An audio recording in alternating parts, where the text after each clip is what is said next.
عسلامة ومرحبا بكم في فيديو جديد ووصفة جديدة إن شاء الله تكونوا في صحة وخير وعافية يا ربي. اليوم كيف ما تشوفوا جبت لكم حاجة زمنية أصلية تونسية تعمل 66 كيف اللي هي بشكوت البرقدان. توا كيف ما تعرفوا البرقدان موجود ووقته، علاش ليه نحطوه في برشا حاجات، في برشا روسيتات بنين يعملوا 66 كيف. كيف ما تشوفوا بسكويت برقدان مع كويس جو دورانج، بنة على بنة، روسيت ناجحة مليون بالمية. المقادير متاعها بساط وسهلين وموجودين في كل دار. كيف ما تشوفوا لهنا باش ناخو 4 كعبات عظم، باش ناخو عليهم كيس زيت، كيس سكر، كيس عصير برقدان. الكيس اللي كيلت به يهز 220 مليلتر ويهز بالميزان 200 جرام سكر. خذيت عليهم ساشي سكر فاني، زوز ساشية تخميرة معناها 20 جرام. ولهنا هذه الإضافة متاعي باش نحط مغرفتين متاع ماعة ترشية ومغرفة كبيرة متاع زيت برقدان. هذيا ما نعرفش فما شكون يعملها ولا لا، اما هذه انا طريقتي كيف نعمل هذوما. يزيدوها فيحة وبنة ما نحكي لكمش الحاسيل وتبدا الريحة فاوحة ما شاء الله. جربوها بالطريقة هذه وشوفوا البنة في البشكوتو. لنا لهنا حطيت الزيت في الماء العطر شويه وباش نخليهم بشويه يسيبك الريحه والمطعم نتاعو البنين. وتوا باش نجيب البول نتاعي نحط فيها العظم كيف ما تشوفوا. انا لهنا باش نحط جوست ساشي واحده متاع سكر فاني، على خاطر كيف ما شفتوا عنا زيت البرقدان، عنا ماء العطرشيه، عنا عصير البرقدان، معناها مش باش تجي فيه ريحه العظم البشكوت وهذا الجمله. نزيد عليهم رشه الملح وتوا باش نحط عليهم كيس السكر. واذا كان تحبوه حلو اكثر تنجموا تزيدوا السكر. بالنسبه لي انا الحلاوه هذيك كسافا، اما اللي يحب حاجه حلوه يزيد عليها شويه سكر اخر. لنا توا باش نركزوهم بجوست بالفوي هو باش نذوبوا السكر، مشنا مستحقين لا باش نطلعوا عظم لا حتى شيء. دوبا ما يذوب السكر نزيدوا عليه توا الزيت ونكملوا نركضوا ندخلوا الخليط الكل هذيك في بعضه. ينسجم الكل السكر ولا الزيت ولا العظم. ونزيد عليه توا عصير البرقدان. بشكوت وبرقدان بنة على بنة، بالحق حاجة تعمل 66 كيف. ريحة العيد الحاسيل وفاوحة في الدار ما شاء الله. توا باش نبدا باش نزيد عليه الزيت هذاك اللي حطيته في العطرشية. جربوه بالطريقة هذه وشوفوا الريحة ريحة ما نحكي لكمش. ولهنا باش نبدا نزيد في الفارينة باهي. انا راهي المقادير هذيا اخذت لي كيلو بالضبط فارينة. انتم تنجم تاخذ منكم اكثر، تنجم تاخذ منكم اقل حسب نوعية الفارينة. الفارينة بالطبيعة كيما نقول لكم ديما نغربلوها ما نستعملوهاش هكاكا طول. لهنا باش نقعد نغربل في الفارينة انا بشوية الا غالب ما غربلتهاش الكل من الاول. ومن بعديك باش نزيد عليها الخميرة كيف ما قلت لكم زوز ساشيات خميرة معناها 20 جرام.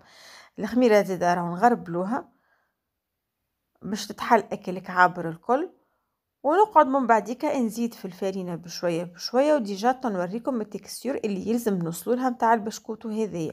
البشكوتو نتاعنا راهو ما يتعجنش، ردوا بالكم تعجنوه راهو يجيكم متقولش عليه خبز، يلزم يتلملم ماء. كمل لهنا نخلط بالفويه هكاكا بشويه. ومن بعديك باش نحي الفويه وبالطبيعه نلمها العجينه بيديا.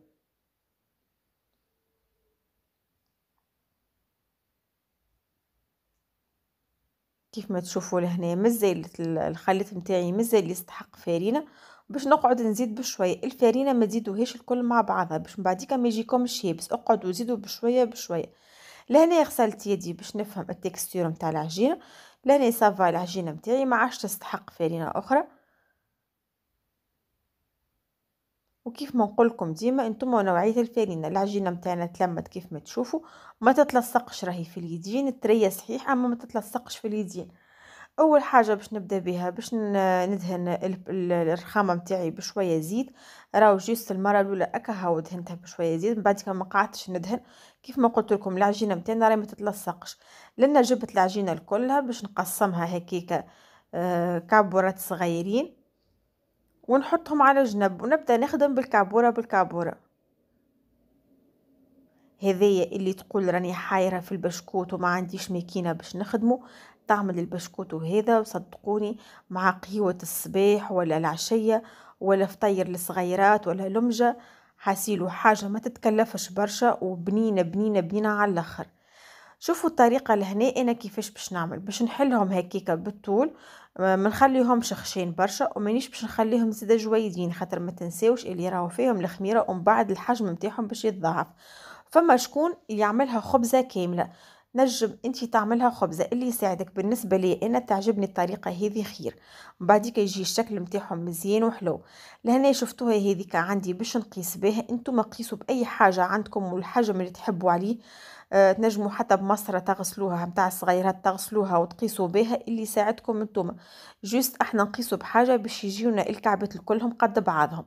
شفتوا لهنا الكعبة قداش الخشن متاعها، والطول تحكموا في اللي تحبوا عليه انتم اللي يساعدكم. شوفوا العجينة باش نوريه لكم كيفاش ترية، هذيك يلزم تكون التكستور متاعها هكاكا وراهي طريه اما ما تتلصقش في اليدين. لهنا باش نوريكم الكعبه بالضبط كيفاش بعد ما قسمتها هكاكا كيفاش نعاود هكاكا نستويها مليح بالطبيعه باش من بعد يجينا الشكل متاعها مزيان.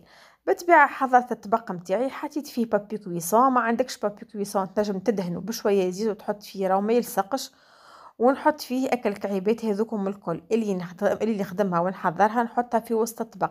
كعيباتنا بالطبيعه باش نحطوهم لاصقين لبعضهم ما نبعدوهمش على بعضهم باش من بعد كي يتضاعف الحجم نتاعهم يلصقوا الكل في بعضهم. هذيك هي المنظر والشبه اللي فيهم. انا لهنا كملت الكعبات الكل، هذيك راهي العجينه اللي عملتها عملت لي طبق هذيك وقعد لي منها شويه متاع زوز متاع كعبتين اخرين بشكوتو. جبت لهنا اصفر متاع عظمه ومعاه مغرفه متاع حليب باش ندهنهم الكل بال العظم باش يعطينا اكل لون الدوري من بعديك المزيان هذيك في البسكويت. ونرش عليه انا جلجلين. الفور متاعي بالطبيعه راهو قاعد يخدم، النار راهي تخدم من اللوطه على 180 درجه، ومن بعد كيف يتضاعف الحجم متاعهم باش نشعل عليه النار من فوق باش ياخو اكل لون الدوري. خليوه يطيب في عقله، ياخو منكم تقريبا 25 دقيقة وكل واحدة ونوعية الفور متاعها. نجموا ترشوا عليه جلجلين، نجموا ترشوا عليه لوز مرحي اللي عندكم واللي موجود، ولا تنجموا حتى تخليوه هكاكا سامبل. لهنا تشوفوه بعد كيفاش باش يتضاعف الحجم متاعهم ويلصقوا الكعبات الكل في بعضهم. شفتوها لهنا البسكويت متاعنا حضر سايي. صدقوني ما نحكي لكمش على الريحة والبنة بنة بنة بنة. حاسيلو بشكوتو بالبرقدين يعمل 66 كيف. والبسكويت متاعنا حضر، شوفوا محليه وما بن نودكم ومن شهيكم ان شاء الله تجربوها الروسيت ومتأكدة باش تعجبكم. حاجة تعمل 66 كيف. نستغلوا توا موسم البرقدين ونعملوا منه برشا حاجات. توا ما بقالي كان باش نقولكم بسلامة وفي الامان، نتلقاو الناس الكل في فيديو جديد ان شاء الله.